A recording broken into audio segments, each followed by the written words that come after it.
Good morning बच्चों।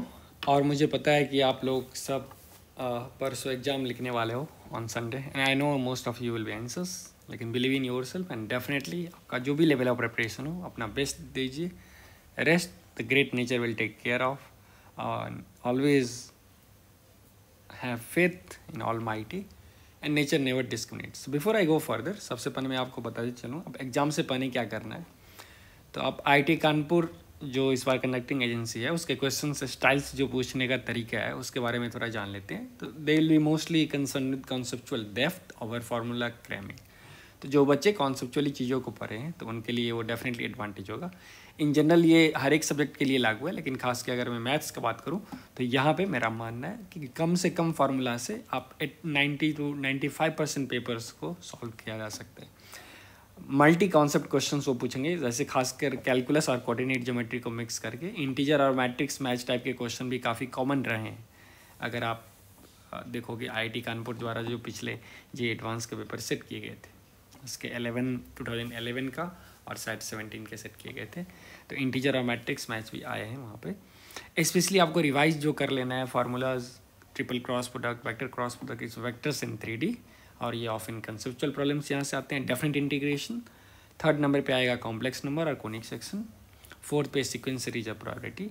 पास JEE advance questions जो हैं खास के 2018, 20 और 23, तो इस तीनों प्रॉब्लम के आसपास इस पेपर 18, 20 और 23 के आसपास का पेपर से ही आपको ऑलमोस्ट सिमिलर ऐसा एक्सपेक्टेड है जो आसपास का पेपर आपको देखने को मिलेगा।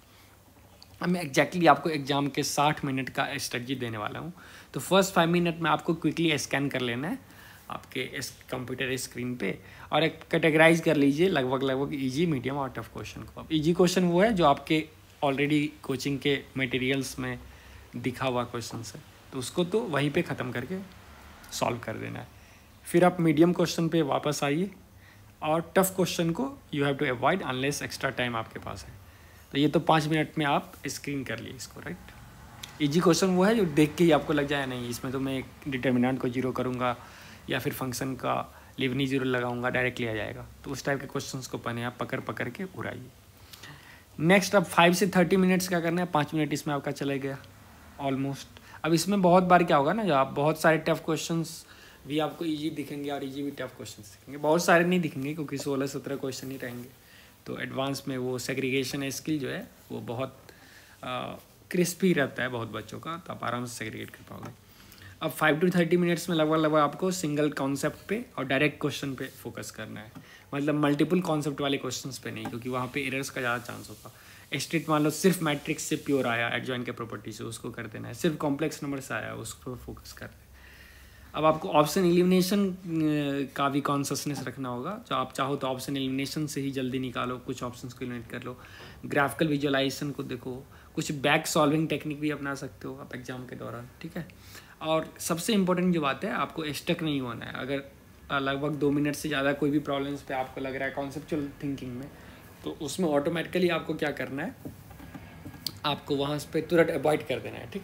अब नेक्स्ट हम चलते हैं 30 to 50 मिनट्स स्ट्रेटजी में, जिसमें आपको मीडियम लेवल के क्वेश्चंस को फिर से अटेम्प्ट करने हैं, ठीक है। तो अब तो समझ गए ना, 5 से 30 मिनट्स ऑलमोस्ट हम 25 मिनट्स के आसपास दे देंगे वो इजी वाले क्वेश्चंस। मान लो 5-6 भी क्वेश्चंस बन गए तो आपका वहाँ पे 20 to 25 मार्क्स आ गए, तो वो काफ़ी स्टैंडर्ड मार्क्स हो जाता है एक जे एडवांस के पेपर में पहले 30 मिनट्स में। 30 to 50 मिनट्स में आपको नेक्स्ट 20 मिनट्स में क्या करना है, आप फिर से अटेम्प्ट करो वो क्वेश्चन वाला मार्क क्वेश्चन, मतलब जिसमें आपको लग रहा है थोड़ा मीडियम टाइप का है। अब इसमें हो सकता है ये थोड़ा मल्टी स्टेप रीजनिंग भी यूज करे। तो अब इसमें जो आपका स्ट्रॉन्ग टॉपिक है, ठीक है ना, उसको फिल्टर करके अपने मीडियम क्वेश्चन को रहा हो, ठीक है। और जो स्पेशली इंटीजर और मैट्रिक्स टाइप है जिसमें आप अनश्योर हो तो उसको टिक मत ही करो। लास्ट में आप 50 to 60 मिनट में, लास्ट के 10 मिनट्स में आपके पास आए जो अनआंसर बट पार्शली सॉल्वेबल जैसे आप किए हो, उसको एक बार फिर से अटेम्प्ट करो वापस से। अगर आप 100% श्योर हो तो टिक करो, नहीं तो छोड़ दो। लास्ट 5 मिनट्स में आप चेक कर सकते हो, जैसे यूनिट एंड डायमेंशन से स्पेशली फिजिक्स में कुछ लिमिट और डिसकंटिन्यूटीज़ के बारे में भी, साइंस और अप्रॉक्सीमेशन से भी आप चेक कर सकते हो, राइट। तो अगर हम एक मैक्रो आपको मैनेजमेंट दें तो पहला 5 मिनट में आपको क्वेश्चन को टैगिंग करना है, स्किम करना है, गो थ्रू करना है। नेक्स्ट 25 मिनट्स में आपको ईजी क्वेश्चंस को उड़ाना है देख देख के। नेक्स्ट 30 to 50 मिनट्स में लगभग मीडियम क्वेश्चंस को टारगेट करना है, और फिर लास्ट 10 मिनट में टफ क्वेश्चन या जो स्किप्ड क्वेश्चन आप कर दिए उसको देखना है 10 से 15 मिनट में, और रिमेनिंग 2 मिनट आप रफली पूरे ओवरऑल पेपर को देख सकते हो। इसमें आपको लगेगा एग्जैक्टली 1 आवर। आप यूजुअली मैथ्स के लिए 1 आवर 15 मिनट्स मिलते हैं, क्योंकि आप केमिस्ट्री को थोड़ा जल्दी कर सकते हो, फिजिक्स में भी 1 घंटा देते हैं। तो आप केमिस्ट्री को 45 मिनट्स में अगर कर रहे हो, करने का मतलब ये नहीं आप 100% ही बना दो, मतलब मैक्सिमम स्कोर कर पा रहे हो, तो फिर आप लगभग 1.25 घंटा मैथ्स में देके और उसको मार्क्स को इन्हेंस कर सकते हो। अभी जो आप एग्जाम दे से पहले आपको क्या करना है, तो कुछ स्टैंडर्ड इंटीग्रल्स को रिवाइज कर लो, ठीक है। डेरिवेटिव्स का फार्मूला को देख लो। आप ट्रिग्नोमेट्रिक इन्वर्स में जो tan inverse x plus tan inverse y equal to tan inverse x plus y by 1 minus x y, अब ये वैलिड कब है, जब एक्स वाई पॉजिटिव है और एक्स वाई एक से छोटा है। तो इस सब के थोड़े रेस्ट्रिक्शंस को बस बेसिक देख लो। पूरा tan इन्वर्स का कुछ करना नहीं है, क्योंकि आप tan इन्वर्स x का अगर आपको डोमेन और रेंज बताया ना, तो इससे आप tan a प्लस बी के फार्मूला से ही पूरा काम चला सकते हो पूरे जेई के क्वेश्चन में, क्योंकि वो पूछेंगे मेनली या तो इन्वर्स ट्रिग्नोमेट्रिक में आपको वैल्यू पुट करना, या फिर कुछ हिसाब से आप कुछ ज्योमेट्री के भी उसको रिवाइज कर लो, और प्रोबेबिलिटी और कॉम्बिनेटोरिक्स का जो स्टैंडर्ड मॉडल है उसको फॉलो करो। तो आई होप आपको पूरा पर्टिकुलरली समझ में आ गया जो हमको क्या करना है, ठीक है ना। तो आप जिसमें कॉन्फिडेंट हो उससे अटेम्प्ट करके क्वेश्चन पे स्टक नहीं करना है, 2 से 3 मिनट मैक्सिमम पर क्वेश्चन देना है। लॉन्ग कैलकुलेशन वाले अगर आप अनश्योर हो तो उसको छोड़ दो, मार्क करके बाद में उसको चेक कर सकते हो। एक बार सिली मिस्टेक के लिए अलर्ट रहो, यूनिट साइन और कैलकुलेशन एरर्स भी आपको देखना है। खास के कैलकुलस में जो कंटिन्यूटी और लिबनीज रूल है वो आएगा। अलजेब्रा में complex number, sequence and series और वेक्टर्स और 3D इंपॉर्टेंट है। तो आप अगर इस स्ट्रेटजी को फॉलो करते हो तो आई एम श्योर आप सभी काफ़ी अच्छे करोगे। वैसे बहुत सारे बच्चे जो है independent of your JEE Mains कैसा गया, जिनका बहुत अच्छा गया, बहुत अच्छा, तो आपको तो ज़्यादा सोचना ही नहीं है, क्योंकि आपके हाथ में ऑलरेडी एक सेफ्टी है।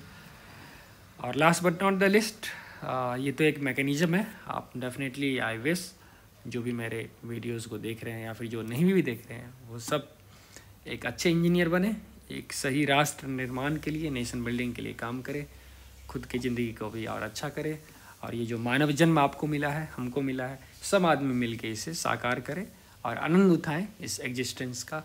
बिकॉज अल्टीमेटली ये जेई सब तो ठीक है आता रहेगा जाता रहेगा, हर एक साल आएगा, लेकिन जो मोस्ट इम्पोर्टेंट चीज़ है वो है आपका हेल्थ, आपका हैप्पीनेस, ठीक है। तो उसके कॉस्ट पे कुछ नहीं होना चाहिए। तो आराम से आज चिल होके सोइए, ठीक है ना। सिर्फ क्वेश्चंस आराम से रिवाइज कर लो और बिना प्रेशर के एग्ज़ाम दो, तो definitely will do your best.